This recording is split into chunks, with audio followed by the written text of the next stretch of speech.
Salut tout le monde, c'est le Dragon en direct du poulailler. Puis aujourd'hui, on n'a pas de sujet en particulier, sinon de traiter d'un peu de tout, afin d'être capable d'apporter des réponses à certaines questions qui nous sont posées, soit sur la chaîne, soit sur la page Facebook.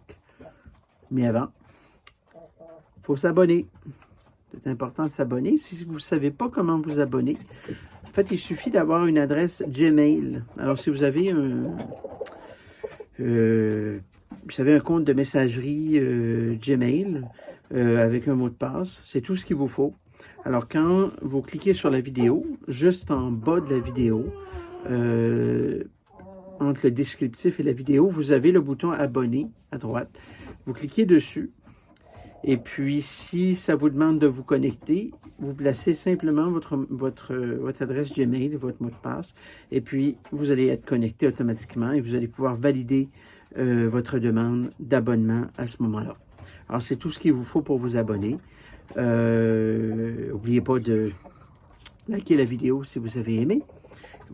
Surtout pas également de l'écouter en entier, pour savoir justement dans cette vidéo de quel sujet on va traiter tout au long du moment qu'on passe ensemble. C'est parti. Alors, peut-être un sujet que j'aimerais aborder, vous savez, j'ai déjà fait quelques vidéos sur la mue des poules qui n'arrivaient pas à compléter leur mue. Et je suggérais dans cette vidéo de placer une certaine concentration de vinaigre de cidre dans l'eau, pour acidifier l'eau à ce moment-là, ce qui l'organisme de la poule est en soi relativement acide, mais certaines poules, ce n'est pas assez acide. Il faut apporter une espèce de correctif avec par un jeu de mots, une base d'acidité. Qui vient corriger ce problème au niveau de la mue. Ça redéclenche la mue, en fait, qui fait que les plumes repoussent.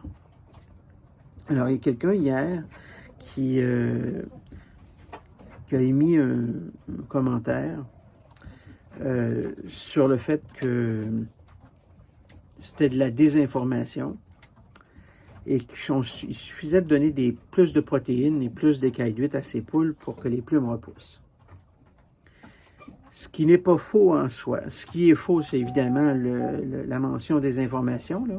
C'est une personne qui est un petit peu ignorante et qui croyait que sa technique était la seule au monde, ce qui n'est pas du tout le cas.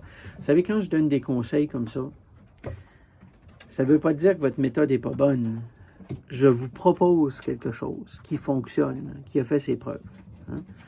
Alors, cette personne-là qui disait qu'il fallait plus de protéines pour faire pousser les plumes, en fait, elle dit la même chose que moi. Mais elle ne comprend pas les raisons pourquoi. Oh, il y a de la neige qui vient de descendre du toit. En fait, cette personne-là ne comprend pas les raisons pourquoi elle dit qu'elle donne plus de protéines et que les plumes repoussent. Elle sait tout simplement qu'en donnant plus de protéines, les plumes repoussent. Alors, c'est une solution qui fonctionne pour elle. Mais proposer une solution sans comprendre ce qui se passe derrière et pourquoi ça redéclenche la mue. Vous savez, le vinaigre de cidre acidifie l'eau. Pour les raisons que j'ai expliquées tout à l'heure, ça donne des résultats. Mais les protéines acidifient également. La protéine est un acide. Et la protéine acidifie l'organisme de la poule. Et oui, évidemment, ça peut aider à redéclencher le processus de mue, à le compléter en fait. Alors, il existe toujours plus qu'une solution pour ce qu'on essaie de faire avec nos animaux. Mais appliquer une solution sans comprendre pourquoi, sans comprendre les tenants et les aboutissants, c'est un peu jouer avec le feu. Alors, c'est important de comprendre, de poser les bonnes questions, puis de comprendre pourquoi telle ou telle chose fonctionne, et de ne pas juste balancer les choses sur les réseaux sociaux à dire donne-y de la vitamine E, donne-y de la vitamine C, donne-y de la vitamine... Ça finit plus. Tu sais? C'est des gens qui sont prêts à tout donner, mais dans le vide, en fait, parce que c'est comme si on essaie de trouver un clou dans un mur, puis là, on frappe avec le marteau, puis on frappe avec le marteau, puis on frappe avec le marteau jusqu'à ce que... En fait, pas un clou, je voulais dire on dit un stud en anglais, là, mais en français, je dirais c'est plutôt un madrier dans le mur, en fait, quand on veut le trouver. Là, on cogne avec le marteau sur le mur, et puis on finit par le trouver. Mais fonctionner à tâtons comme ça a des conséquences quand on joue avec la vie de nos animaux qu'on aime. Alors c'est important, encore une fois, de comprendre ce qui est derrière les solutions qu'on propose. Alors voilà, ça c'était pour la partie mue.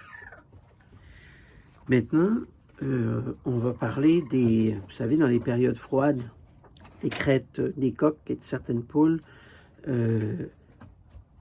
peuvent geler en fait.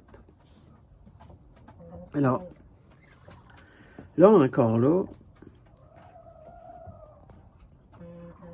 vous trouvez des solutions qui, sans comprendre, ou vous appliquez des solutions sans comprendre les conséquences de ces solutions-là. Là, ici, je vais vous parler du fameux bag bomb, là. Le fameux bag bomb que tout le monde applique, là.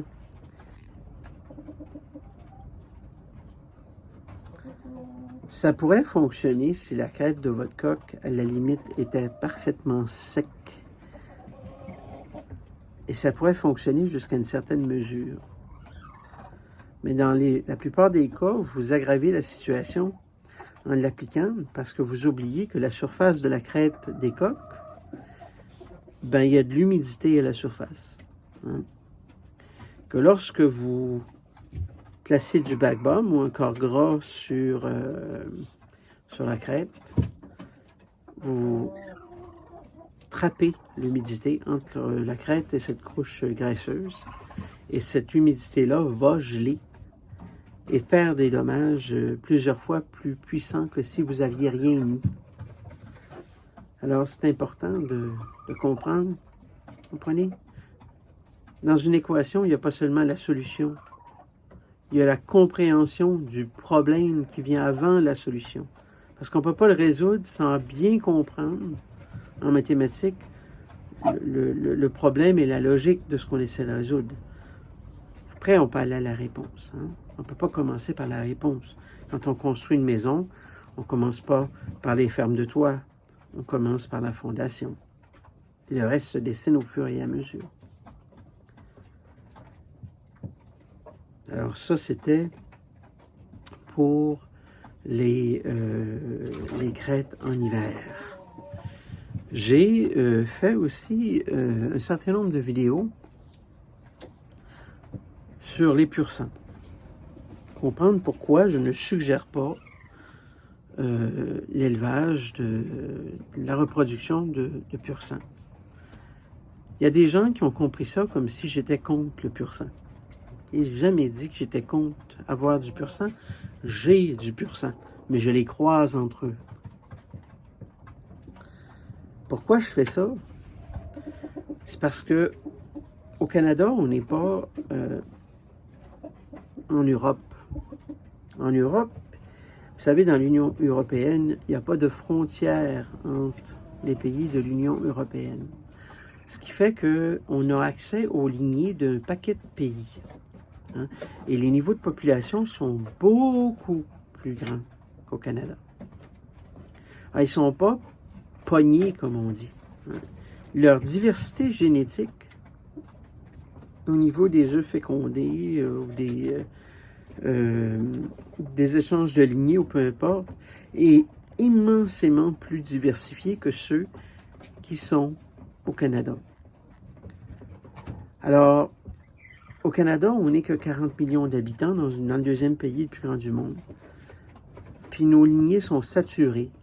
Il faudrait entrer des nouvelles lignées pour préserver les races. Actuellement, ce qu'on fait, c'est qu'il y a de la consanguinité dans toutes les races qu'on dit pures au Canada, là, à des niveaux absolument extraordinaires. Là, tu sais.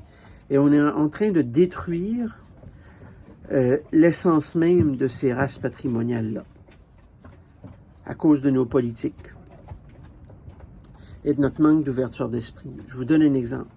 Si on n'avait pas de frontières entre les États-Unis et le Canada, c'est un problème qui serait somme toute réglé parce qu'on aurait accès à échanger directement et toutes sortes de races, toutes sortes des œufs fécondés et tout.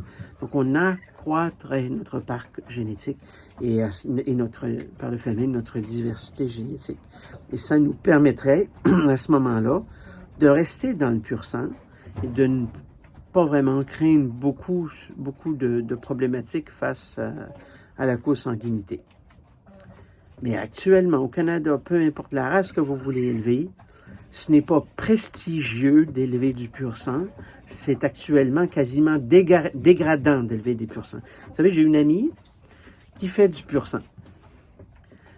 Parce que c'est tellement en demande, c'est de la folie. Mais elle fait du n'importe quoi. Parce qu'elle ne peut pas faire autrement. Elle n'a pas les sujets nécessaires avec des génétiques assez fortes pour produire des candidats vraiment acceptables et beaux. Alors, les gens, tant qu'on dit pur sang, puis qu'ils regardent sur Google et qu'ils regardent la photo, ils veulent à tout prix, ils sont prêts à acheter n'importe quoi. Tu sais? C'est pour ça que je dis qu'il faut vous défaire de cette logique-là pour le Canada. Parce que nos politiques n'encouragent pas ce qu'on essaie de faire. On n'a pas de politique au Canada qui supporte les petites fermes comme moi ou les gens qui veulent faire dans la poule d'ornement ou dans ce style-là. C'est l'industrie, les politiques de l'industrie à la place, ils sont mal adaptés à nos besoins. Alors, mais en aucun point, je m'oppose au pur sang. C'est le contexte canadien qui est problématique face au pur sang. Parce que moi, je veux créer une race canadienne. Actuellement, je suis en train de développer une race. Et puis, ce sera une race pur sang, mais je vais créer suffisamment de lignées pour maintenir la race. Pour maintenir une race, ça prend 20 lignées différentes. Sous contrôle, là, donc avec un registre et tout. Là, 20 lignées différentes. Et là, on peut assurer la survie d'une race.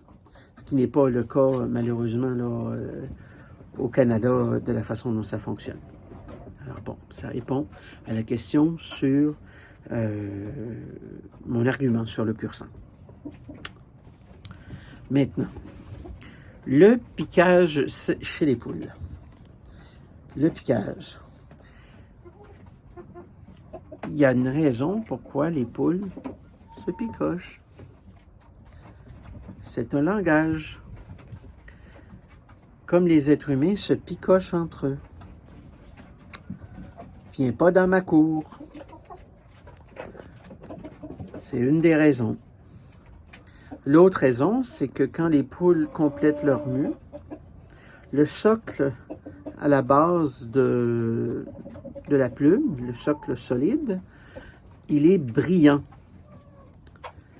Et les poules sont fascinées par tout ce qui est brillant. Ils essaient de s'arracher ça parce que ça brille.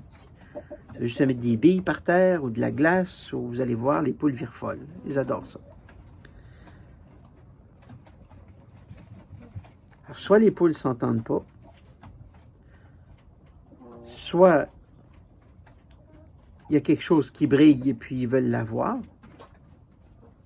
soit c'est la poule elle-même qui s'arrache ça. Pourquoi elle s'arracherait directement les plumes? C'est parce que quand les plumes repoussent, ça fait mal. Hein? Ça pique. Alors les poules, avec leur bec, viennent un petit peu se picocher pour être capables de régler leurs problèmes ils essaient d'enlever les plumes et les socles parce que c'est là que ça pique finalement. Alors, il y a plusieurs façons de résoudre plusieurs solutions pour résoudre ces situations-là. On ne peut pas te mettre... C'est pas parce qu'on a 10 poules avec un espace qu'il faut concevoir dans son cerveau que vous allez toutes mettre vos poules dans cet espace-là. Quand on élève des poules, il faut plusieurs espaces. Vous voyez, mon poulailler, j'ai vraiment plusieurs espaces. Parce que c'est pas tout le monde qui va s'entendre. Puis de dire qu'ils vont s'habituer, là... Moi, j'ai vu des poules se faire rejeter unilatéralement, là. Tu peux les passer, je les essaie, là. Dans un enclos, ça marche pas. Dans un autre enclos, ça marche pas. Dans le troisième enclos, tout le monde l'accepte. Hein? C'est comme des êtres humains. C'est des personnalités. Et puis, il y en a qui sont in, comme on dit. Hein? Il y en a qui sont à la mode. Il y en a que... Vous savez, on a souvent des gens qu'on connaît, c'est des gens très populaires. Puis ils n'ont jamais de conflit avec personne, ces gens-là. Ces gens-là sont amis avec tout le monde est ami avec eux autres, tout le monde les aime. On en a tous des gens comme ça dans notre vie. Ils vont partout. On peut les mettre partout, ils cadrent avec tout le monde. Il y a aussi une portion de la population qui n'entre pas dans le système, qui est rejetée partout où elle va. C'est la même logique chez les poules. C'est le même problème. La même histoire. Alors, il faut avoir plusieurs enclos pour être capable de trouver l'enclos qui va leur convenir. Et moi, quand je fais des changements d'enclos, là, un problème hiérarchique, là, c'est pas supposé être majeur. À l'intérieur de 2 minutes, 3 minutes, le problème hiérarchique est censé être réglé. Quand c'est pas réglé en dedans de 5 minutes, ça donne rien, là. Ça donne rien.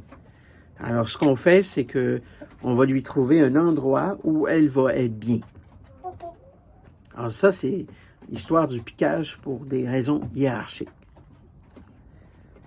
Le piquage parce que ça brille.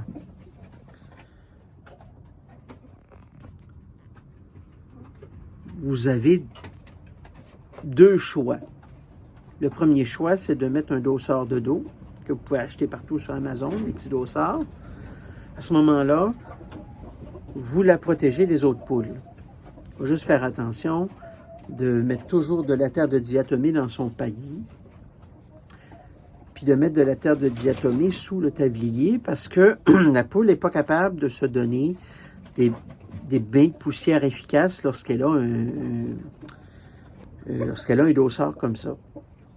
Et le fait de placer de la terre de diatomée dans en dessous du tablier et dans votre panier, à ce moment-là, vous faites en sorte qu'il n'y a pas de parasites dans votre poulailler, pas de nuisance, qui pourrait aller se cacher sous le tablier et vraiment causer des dommages, là, parce que les poux, ce que ça fait, c'est que ça suce le sang, et puis ça rend votre poule anémique.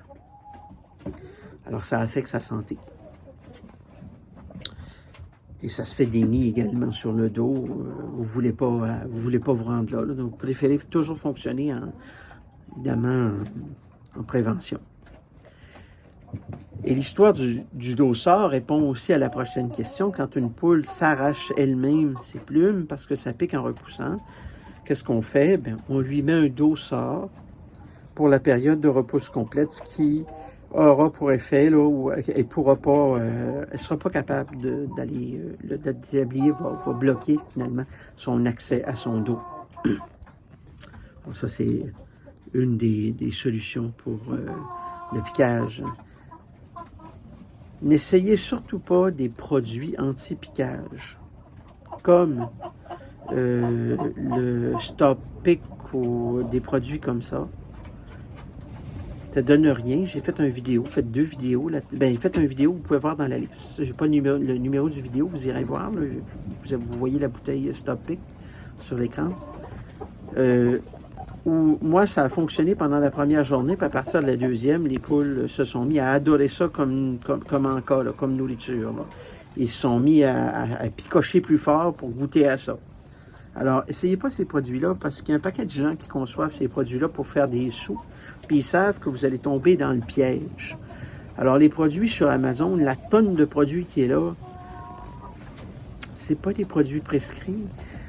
C'est des produits, c'est pas des produits contrôlés, c'est fait pour répondre à... C'est du marketing. Tombez pas là-dedans. Hein? soyez dans quelque chose de concret, dans le tangible, quelque chose de physique, genre on met un dossard, puis on s'assure qu'il n'y ait pas de trou en dessous en mettant de la terre de diatomie de temps en temps. Soyez dans du concret quand vous voulez. C'est beau, je disais dans les vidéos précédentes, de rajouter de la protéine pour faire pousser les plumes. C'est une solution, mais vous débalancez votre nourriture. Hein? En rajoutant plus de protéines, vous diminuez, vous diluez le reste des minéraux dans votre moulée. Alors, c'est bien des petits verres, des petits verres de farine l'été comme récompense et tout, mais il faut pas vraiment débalancer votre moulée. Hein? C'est pour ça que je mets du vinaigre de cidre à la place, parce que là, on est sous forme de boisson, on est ailleurs. Hein? C'est important de trouver des solutions pratico-pratiques. Très important. Alors, c'était pour l'histoire du piquage. Maintenant, concernant une poule qui demande à couver, puis on est genre en janvier ou au cœur de février. Tu sais. Là, il faut faire preuve de pragmatisme. On ne peut pas avoir des bébés dans des froids pareils. Alors, faut pas lui laisser ses œufs pour son bien à elle et pour le bien des bébés à venir. Comprenez, il faut retirer les œufs. Et puis, il y a des gens qui me disent, ben oui, mais c'est parce que là, elle veut pas quitter le nid. Puis, ben oui, mais après 1 mois et demi, elle va quitter le nid. Tu sais, quand elle va se rendre compte que les bébés sont plus là, ça va passer. Ils sont pas là, ça va passer. Alors, ce sont des choses comme ça qui faut prendre en compte. Il y en a, vous savez, il y a des trucs de grand-mère, prendre la poule, la saucer dans l'eau froide, là, dans l'eau glacée, là. Moi aussi, si j'étais sur un nid en train de couver, puis qu'on me calait dans un baril d'eau glacée, probablement j'aurais le goût de passer à autre chose. Hein? Ça peut arriver. Hein? Mais je conseille pas ça parce que en janvier, une chaudière d'eau de glace pour tremper sa poule, pas sûr qu'elle va survivre, moi. Hein? Donc, il y a des solutions qu'il faut... Laissez-la finir son cycle de couvée, et retirez les œufs tout simplement. Amassez vos œufs, ça s'arrête là. Il y a des gens qui disent, mais je peux pas aller en dessous, elle me laisse pas faire. Là, si vous avez peur de vos poules, ça c'est... Là, c'est un secteur qui vous appartient, là. Hein? Moi, quand une poule picoche trop fort, je me mets un petit gant et puis j'y vais chercher les œufs.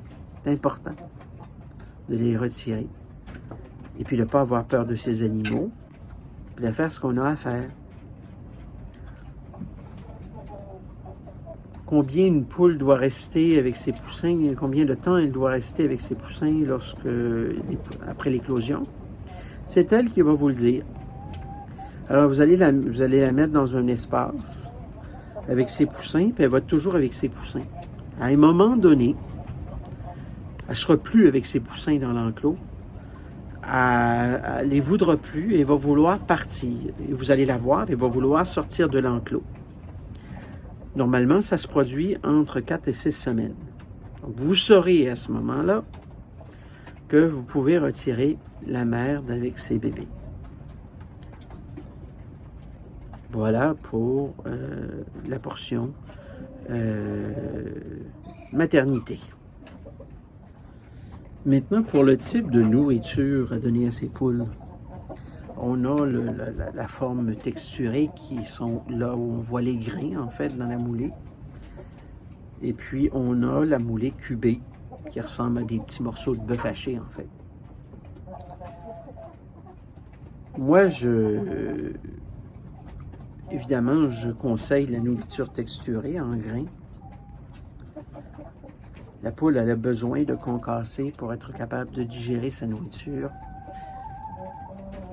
Ce qu'il n'y a pas dans la nourriture cubée, en fait.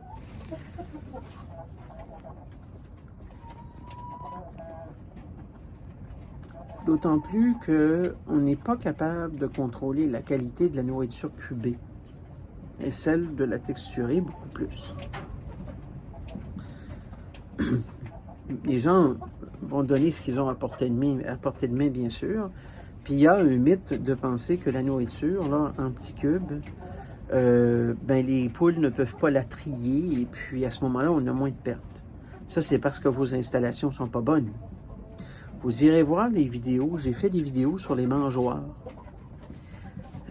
Vous irez voir qu'est-ce que j'en pense des mangeoires et comment installer les bonnes mangeoires et de la bonne manière pour donner à peu près ce que vous voulez sans qu'il y ait de gaspillage, en fait. Prenez le temps d'aller voir les vidéos en bas, les autres vidéos sur la chaîne concernant les mangeoires pour bien comprendre pourquoi je les installe de la manière dont je les installe. Et puis là, vous pourrez donner de la nourriture texturée que vous dites un peu comme de la poussière, hein, mais qui est beaucoup mieux pour vos poules.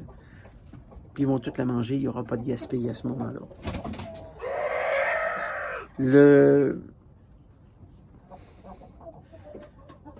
C'est sûr que l'accessibilité à la nourriture, quand on n'habite pas à la campagne, ou dépendamment d'où on habite, peut, comme je disais au début, on prend ce qu'on a. C'est pour ça que j'ai cette idée de faire produire une nourriture qui pourrait être vendue sur Amazon. C'est un exemple. Ça reste à être négocié, mais dans un sac de 2 à 5 kilos, avec quelque chose comme possiblement une livraison gratuite ou ce genre-là. Je vous parle de ça parce que dans l'élaboration de cette nourriture-là, j'essaye de tenir compte également de l'aspect sol. Vous savez, les poules adorent manger au sol. C'est important pour eux. Alors, éventuellement, pas pour commencer, mais éventuellement, j'aimerais être capable de de concevoir une nourriture qui peut se lancer au sol sans qu'il... Puis il n'y a pas vraiment de perte. Vous savez que les poules vont toutes aller chercher au sol. Hein? Il n'y a pas vraiment de perte à ce niveau-là. Mais ça rend combien plus la poule heureuse? Vous prenez la même nourriture là, que vous mettez dans une mangeoire, puis vous la lancez par terre, là, et la folie prend. Là. Parce que ça répond à quelque chose qui est hyper naturel pour eux, d'aller chercher leur nourriture à terre. Vous répondez à la nature en faisant ça comme ça. Ils sont conçus pour manger par terre. Alors, je suis en train de travailler sur un projet pour concevoir ce type de nourriture. Je vais voir comment on va la fabriquer parce que j'aimerais qu'elle soit dans des emballages de calcium, des enrobages de calcium de couleur, parce que la poule voit plus de nuances de couleur pendant le jour que nous, et ça anime son alimentation. Ce qui, vous savez, quand une poule est dépressive, ben, sa santé est moins forte. Quand une poule est heureuse, sa santé est plus forte. C'est comme chez l'être humain. Alors, je travaille là-dessus. Si vous avez des idées, laissez-moi là, en fait. Communiquer avec moi parce que ça serait le fun que ce soit un projet collectif à quelque part avec les idées de tout le monde, avec les problématiques que tout le monde rencontre en fait, pour être capable d'avoir un produit qui est adapté à la poule du patrimoine. La nourriture qu'on achète actuellement, essentiellement, c'est une nourriture qui est conçue pour l'industrie. Il n'y a pas d'études sur une conception de nourriture pour les races du patrimoine. Alors, je vais travailler là-dessus. Mais pour travailler là-dessus, j'ai besoin que vous vous abonniez à la chaîne. C'est important. L'idée, c'est que lorsqu'on atteint 1000 abonnés et 4000 heures d'écoute, à l'intérieur de 365 jours, la chaîne va devenir payante. Et ça va vraiment aider à produire des vidéos de meilleure qualité, mais à élaborer des produits que vous voulez vraiment et qui sont vraiment utiles pour votre cheptel. Alors, on va travailler là-dessus ensemble. Je vous remercie d'avoir écouté jusqu'à la fin. C'est très apprécié. Et puis, si vous avez des questions, si vous êtes concerné par une situation ou quoi que ce soit, ben, n'hésitez pas. Envoyez-moi un message. On va regarder ça ensemble. En attendant, encore une fois, abonnez-vous. Je souhaite de passer une belle journée, les amis. À la prochaine. Salut bien.